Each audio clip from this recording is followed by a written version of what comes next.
They say that cruel scars are the mark of the end.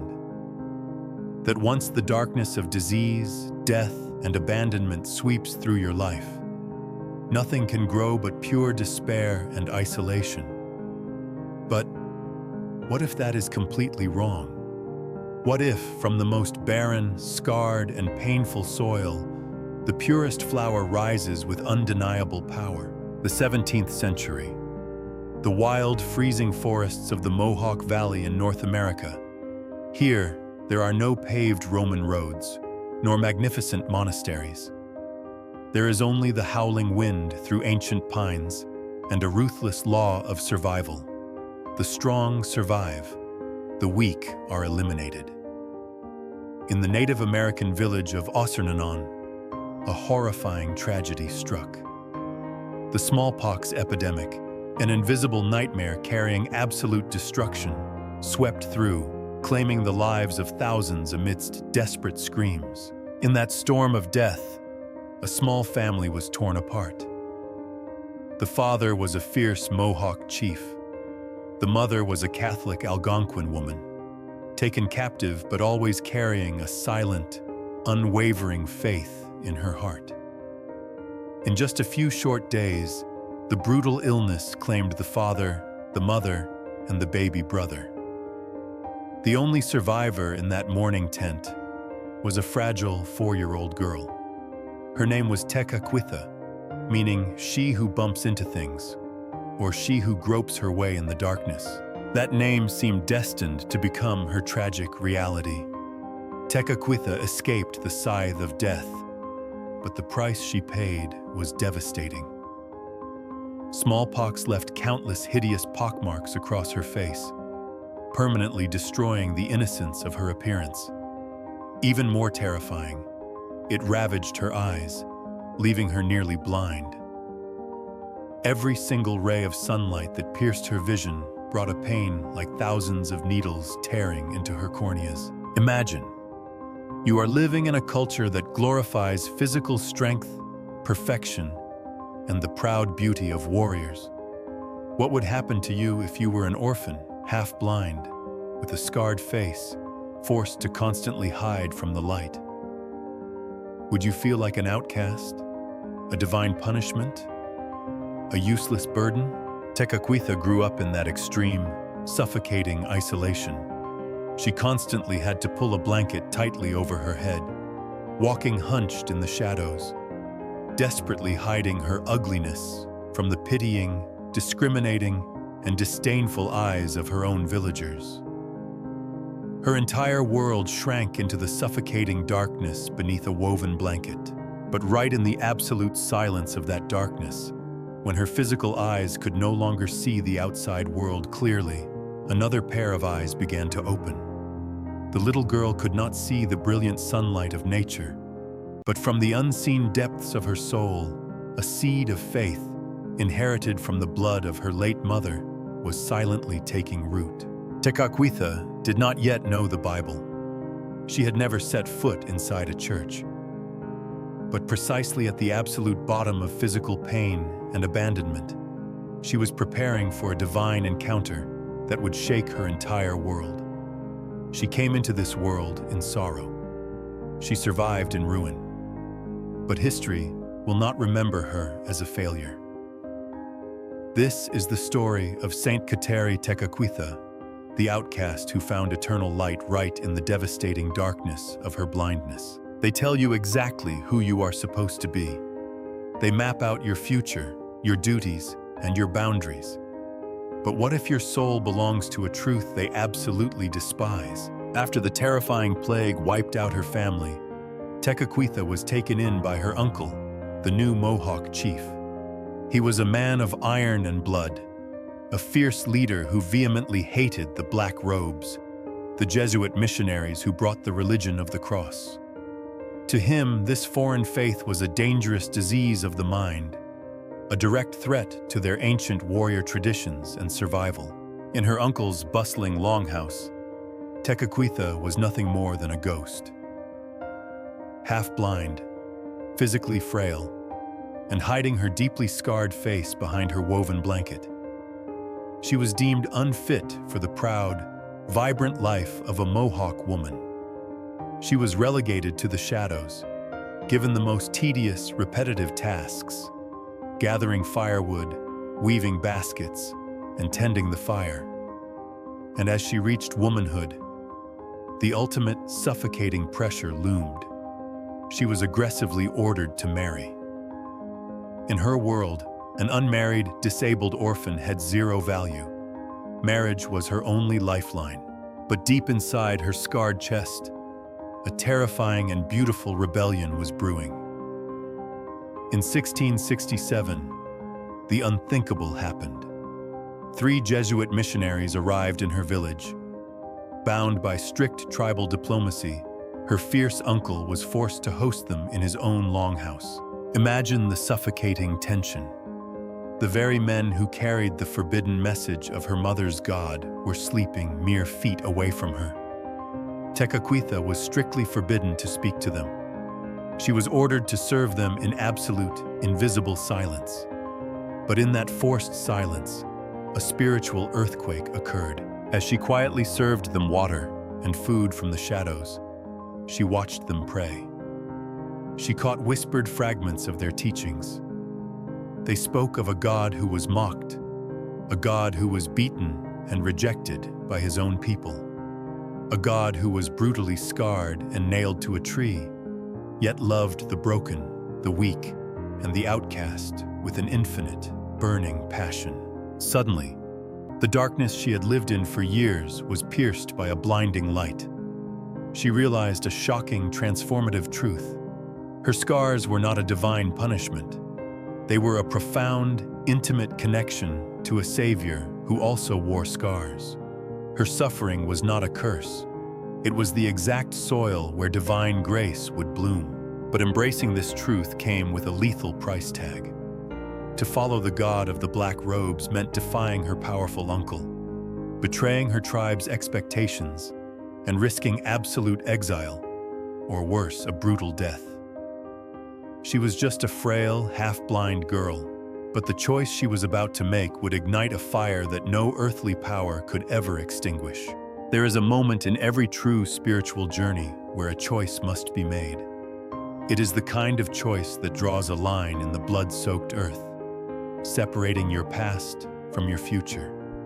And usually, taking that step forward means losing absolutely everything you have ever known. For Tekakwitha, that moment came in the spring of 1676. She was 19 years old. In secret, defying the absolute authority of her fierce uncle and the ancient traditions of her people, she sought out the Jesuit missionary, Father Jacques de Lamberville. From the shadows of her woven blanket, the scarred, half-blind girl made a request that was essentially a death sentence. She asked to be baptized. On Easter Sunday, water was poured over her head. She was given a new name, Kateri. But this holy water did not wash away her earthly troubles. It ignited a blazing inferno of persecution. What would you do if the moment you found your greatest peace, your entire world turned against you? If your own family looked at you not just with pity, but with sheer, venomous hatred? When the village discovered her baptism, the backlash was brutal and immediate. To them, Kateri was no longer just a disabled, useless orphan. She was a traitor. She had allied herself with the magic of the foreign invaders. The psychological and physical torment she endured was unimaginable.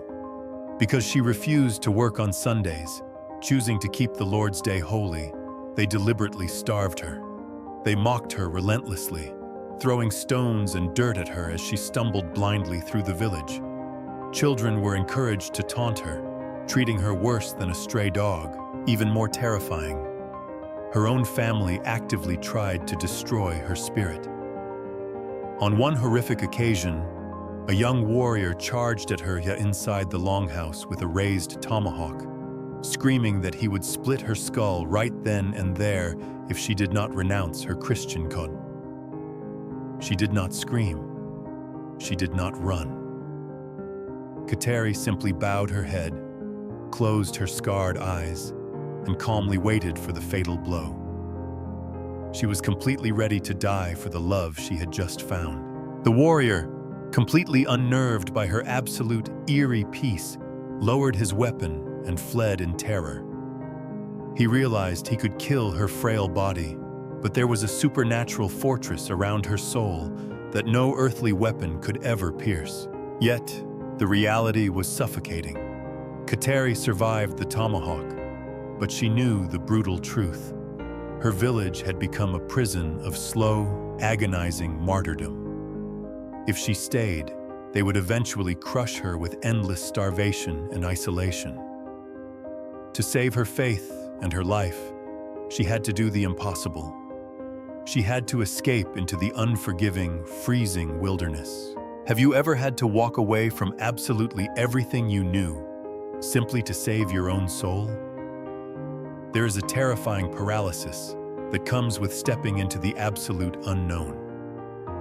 For Kateri, staying in her village meant a slow, psychological death. But fleeing meant facing the unforgiving, brutal reality of the 17th century North American wilderness. In the autumn of 1677, under the cover of suffocating darkness, the half-blind girl made her escape. She wasn't a seasoned warrior. She had no survival gear, no weapons, and eyes that could barely distinguish shadows from trees. And she wasn't just walking into the woods. She was running for her life. When her fierce uncle discovered her absence, he was consumed by a blinding rage. He loaded his musket, gathered his fastest trackers, and hunted her down like a fugitive. At one terrifying point, the hunting party passed within mere feet of where she was desperately hiding in the thick underbrush. Imagine the sheer, heart-pounding terror. You are crouched in the freezing dirt, holding your breath, hearing the heavy footsteps of armed men who want to kill you. One snapped twig, one sudden gasp, and it is over. Yet, just like the story of Saint Scholastica, whose prayers stopped a ruthless army in its tracks, Kateri was protected by an invisible shield. The warriors looked right past her. They could not see what God had hidden. But evading the hunters was only the beginning. Ahead of her lay a grueling 200-mile trek through freezing rivers, dense swamps, and dark forests crawling with predators. For a strong, healthy man, this journey was treacherous. For a frail, visually impaired girl, it was a mathematical impossibility. She endured agonizing hunger, her feet bleeding against the jagged rocks, her frail body shivering in the biting cold. Yet, she did not walk alone. Every agonizing step was a silent prayer. Every breath in the freezing air was a testament to her unbreakable love for Christ. After weeks of relentless, unimaginable suffering, a miracle materialized through the dense pines.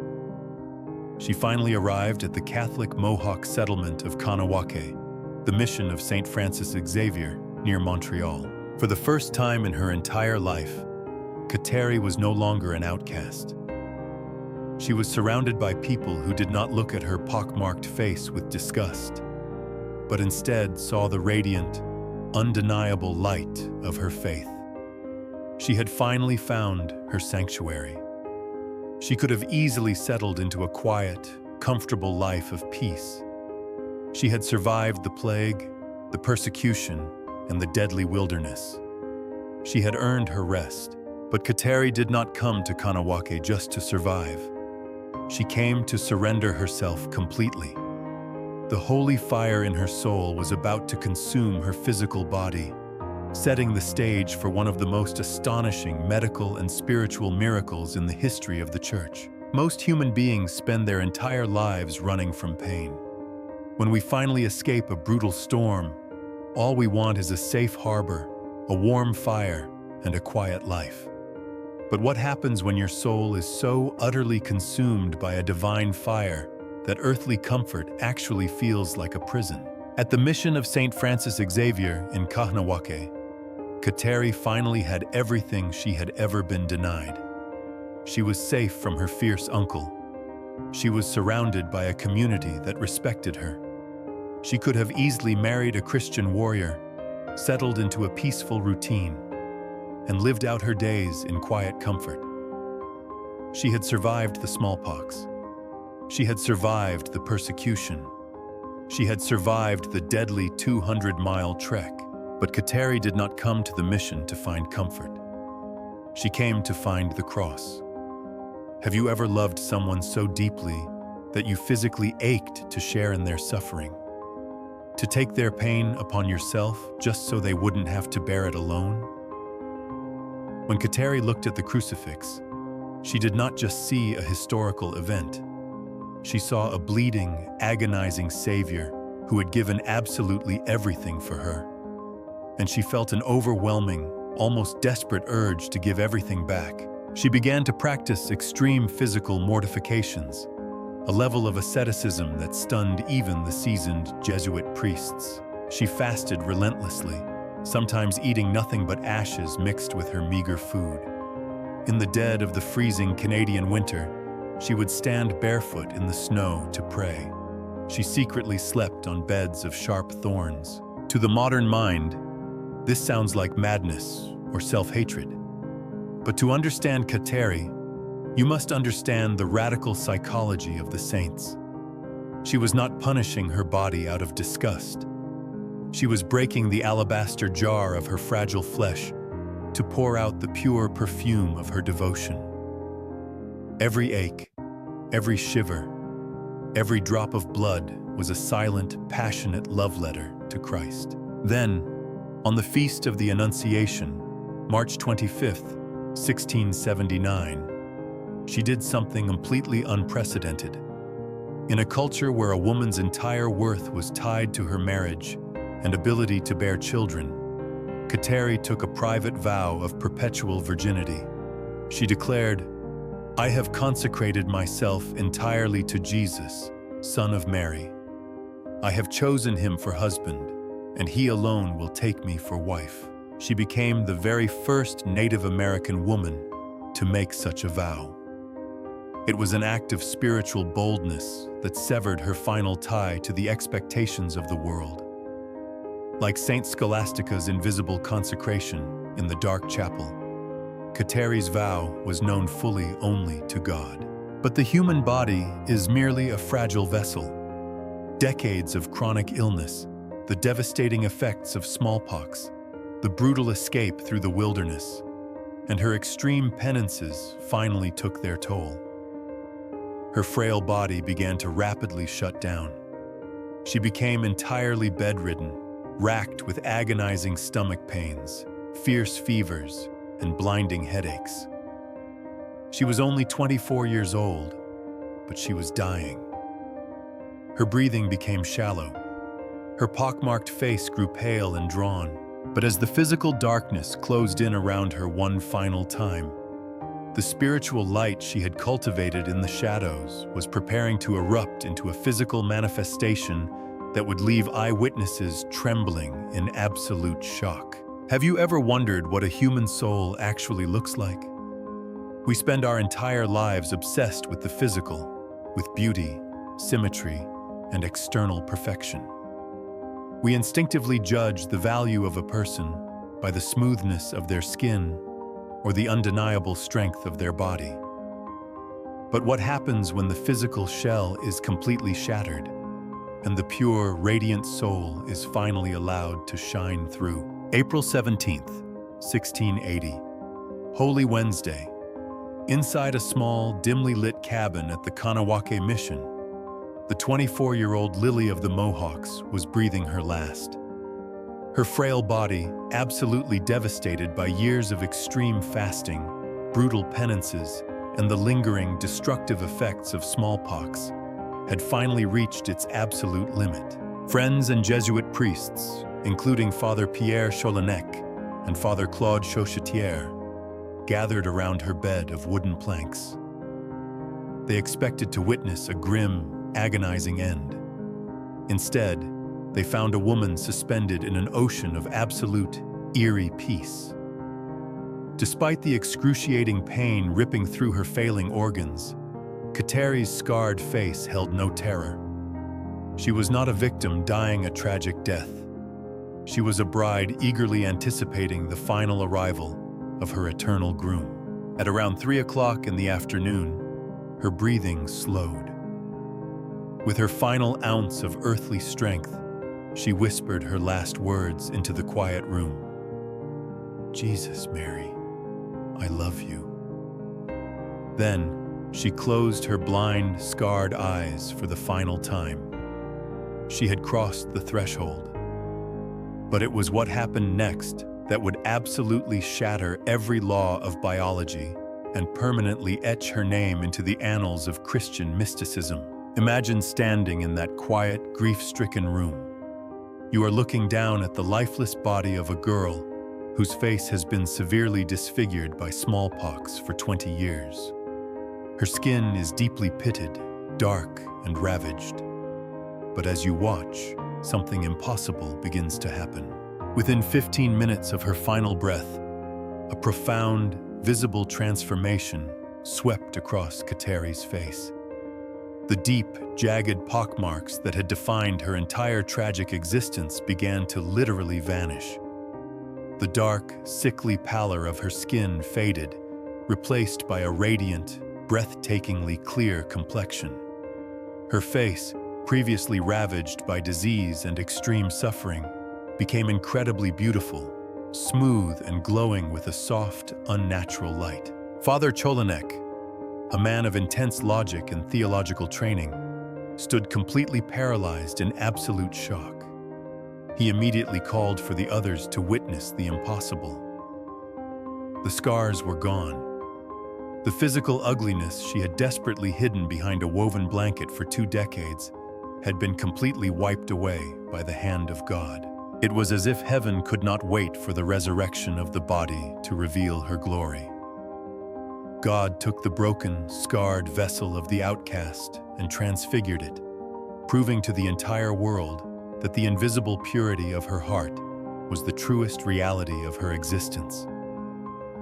In death, the lily of the Mohawks had finally bloomed. Have you ever witnessed something so profoundly impossible that it completely shatters your understanding of reality? When the laws of nature are abruptly suspended, the human mind does not immediately jump to quiet faith. It freezes in sheer absolute shock. In that small, dimly lit cabin at the Kanawake mission, Father Pierre Cholanek and Father Claude Chauchetière stood completely paralyzed. Just moments ago, they were administering last rites to a dying, 24-year-old outcast with a severely disfigured face. Now, they were staring at a countenance of breathtaking, flawless beauty. The deep, jagged scars of smallpox, the brutal, physical evidence of her lifelong suffering and isolation, had literally evaporated into thin air before their very eyes. Imagine the psychological whiplash. You are a highly educated Jesuit priest. You understand basic biology. You understand the absolute permanence of severe tissue damage. And yet, the undeniable, terrifyingly beautiful evidence of God's direct intervention is resting peacefully on a wooden plank right in front of you. Word of the miracle swept through the freezing wilderness settlement like wildfire. The Mohawk, Algonquin, and Huron villagers, who had only known Kateri as the frail, sickly girl who desperately hid beneath her blue blanket, rushed to the cabin. When they saw her, they did not weep in mourning. They fell to the dirt floor in absolute, trembling awe. The air in the room felt heavy, charged with a strange, electrical holiness. People began pulling off their rosaries, wooden crosses, and strips of cloth, desperately pressing them against her cold, flawless hands. In a matter of mere hours, Kateri had transformed from a pitied refugee into an undisputed conduit of the divine. But heaven was not finished. The physical transfiguration of her face was merely the opening act of her eternal mission. 6 days after her death, in the suffocating stillness of the night, Father Chauchetière was suddenly awakened. An overwhelming, unnatural light had flooded his room. He fell to his knees, trembling, as the radiant figure of Kateri Tekakwitha materialized before him. She was suspended in absolute glory, her face shining brilliantly like a sun, flanked by a massive, luminous cross. She did not speak of her earthly pain. Her mere presence was a pure, overwhelming transmission of divine peace. Soon after, she appeared to her closest companion, Marie-Thérèse, surrounded by blinding light, warning her of upcoming spiritual trials and promising her unyielding protection. Then, the physical healings erupted. The earth covering her simple grave, the tattered garments she had worn, and the wooden crucifix she had held became anchors for impossible cures. The desperately ill, lying on the absolute brink of death with raging fevers, were instantly restored to full health after a single prayer for her intercession. People who had lost their hearing suddenly turned to the sound of whispering winds. The frail, half-blind girl who had spent her entire earthly life broken, scarred, and rejected had suddenly become the most powerful healer in the New World. The tomb could not hold her love. Have you ever noticed how the loudest voices are often forgotten, while the quietest whispers can echo for centuries? We live in a world that aggressively worships influence, volume, and power. But the greatest spiritual earthquake in the history of the New World wasn't started by a king, a conquering general, or a wealthy bishop. It was started by a scarred, half-blind orphan who owned absolutely nothing. Immediately after her death in 1680, Kateri Tekakwitha did the impossible. She united sworn enemies. Native Americans from entirely different, often warring tribes, the Mohawk, the Huron, the Algonquin, began traveling hundreds of miles through dangerous wilderness just to kneel at the simple dirt grave of the girl they once mocked and exiled. They desperately scooped up the soil where she rested. They carved wooden crosses from the nearby pine trees. To them, she was no longer just a Catholic convert. She was the definitive, undeniable proof that the Creator's highest love was not exclusively reserved for the white European settlers. God had chosen one of their own, pulling her from the deepest ashes of disease and suffering to be a vessel of absolute glory.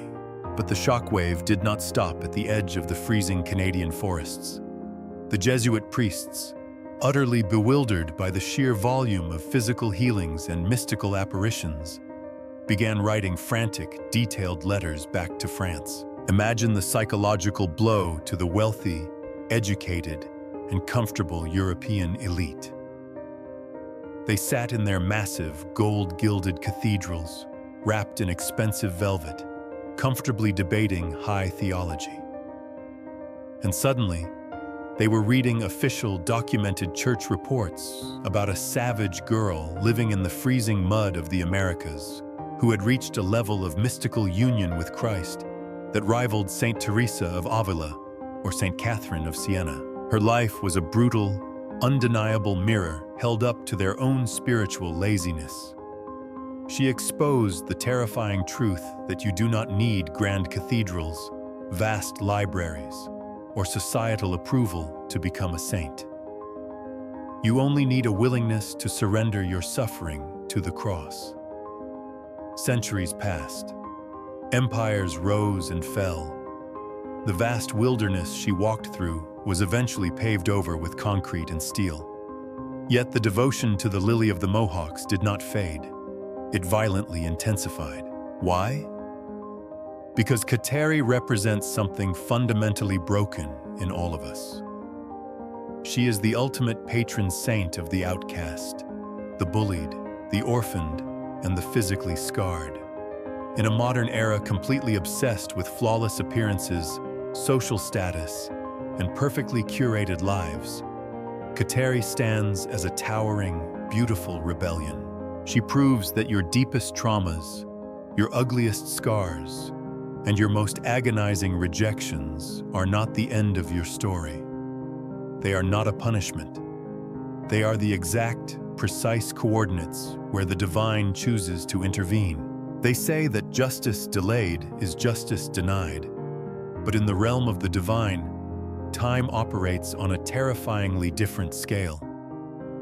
Why does God sometimes answer a desperate prayer in 5 seconds, while making a saint wait for over 300 years to receive her earthly crown? Kateri Tekakwitha died in 1680, but she was not officially declared a saint by the Catholic Church until 2012. Imagine the agonizing wait. For over 3 centuries, the world violently transformed.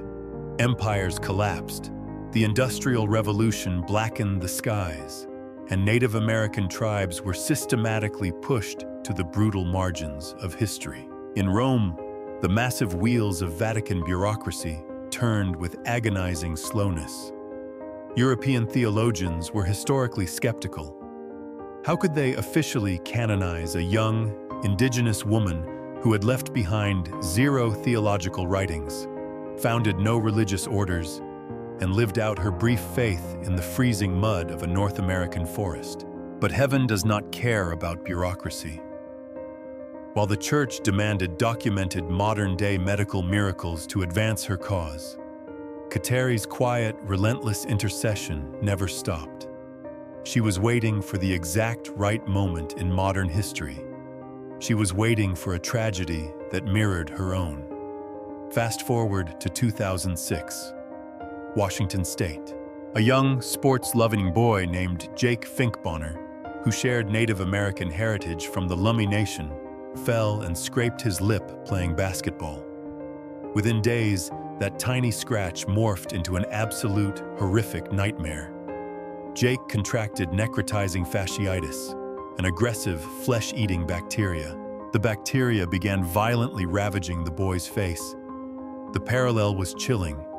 Just as the smallpox had brutally disfigured Kateri's face in the 17th century, this modern disease was relentlessly destroying Jake's. The top pediatric surgeons in the country amputated tissue daily, desperately trying to outrun the infection. But they were losing the battle. They finally told Jake's devastated parents to say their final goodbyes. The boy was going to die. But the Finkbonner family, driven by desperate faith, called upon the patroness of the scarred and the dying. A priest brought a tiny first-class relic of Kateri Tekakwitha and placed it directly on the boy's hospital bed, pleading for the lily of the Mohawks to intervene. What happened next completely broke the medical charts. The unstoppable, flesh-eating bacteria, which had been destroying tissue by the hour, instantly halted. It didn't just slow down, it stopped completely. Jake survived. His face was deeply scarred, just like Kateri's had been in her earthly life. But he was alive, healthy, and perfectly whole in spirit. The top infectious disease specialists in the world reviewed the case and admitted they had absolutely no scientific explanation for his sudden recovery. God had used the scarred saint of the 17th century to save the scarred boy of the 21st century. With this undeniable, scientifically verified miracle, the 300-year silence was finally broken. The Vatican had its proof. The outcast orphan of the Mohawk Valley was finally packing her bags for Rome. Have you ever felt that your life is too small, too broken, or too hidden to ever truly matter? We are constantly conditioned by the modern world to believe that greatness requires a massive stage, a deafening voice, and a flawless, heavily curated image. We hide our failures, we filter our faces, and we bury our pain. But the divine economy operates on a completely inverted, beautiful logic. October 21st, 2012. The grand, sun-drenched expanse of St. Peter's Square in Rome. Tens of thousands of pilgrims from across the globe gathered under the towering ancient pillars of the Vatican. Among the massive crowd were hundreds of Native Americans in traditional dress, the rhythmic beating of their drums echoing against the marble of the greatest basilica on earth. Standing at the altar, Pope Benedict XVI solemnly pronounced the words that forever cemented a 300-year journey. The half-blind, orphaned, deeply scarred outcast from the freezing forests of North America was officially declared Saint Kateri Tekakwitha. Stop for a second and absorb that incomprehensible contrast. A girl who spent her entire life hiding her disfigured face behind a woven blanket in the mud of a Mohawk village was now being universally venerated in the glittering epicenter of the Catholic world. She wrote no epic theological treatises. She commanded no armies. She built no massive cathedrals. Her entire legacy was built on a single, silent, unbreakable yes to God in the darkest, most terrifying moments of her life. So, what is the ultimate secret of the Lily of the Mohawks? Why does her story pierce through the noise of history to speak directly to you today? In a modern era paralyzed by the fear of rejection, obsessed with superficial beauty, and desperate for human approval, Kateri Tekakwitha stands as a towering, beautiful rebel. She holds up a mirror to our deepest insecurities and tells us a radical truth. Your worth is not defined by how the world sees you. Your physical illnesses, your emotional traumas, your deepest rejections, and the agonizing scars you carry are not punishments. They do not disqualify you from greatness. In fact, if you surrender them to the cross, those very wounds become the exact canvas where God paints his most breathtaking masterpieces. Kateri proves that the most powerful force on earth is not physical strength or worldly influence, but a pure heart completely consumed by divine love. The next time you look in the mirror and see only your flaws, your failures, or the deep scars of your past, remember the young girl who walked blindly through the freezing wilderness. Remember that heaven does not look at the smoothness of your skin or the size of your bank account. Heaven looks at the quiet, burning resilience of your soul. Your scars are not your conclusion. They are the exact place where your true light begins. Saint Kateri Tekakwitha, the Lily of the Mohawks and the patroness of the outcasts, pray for us.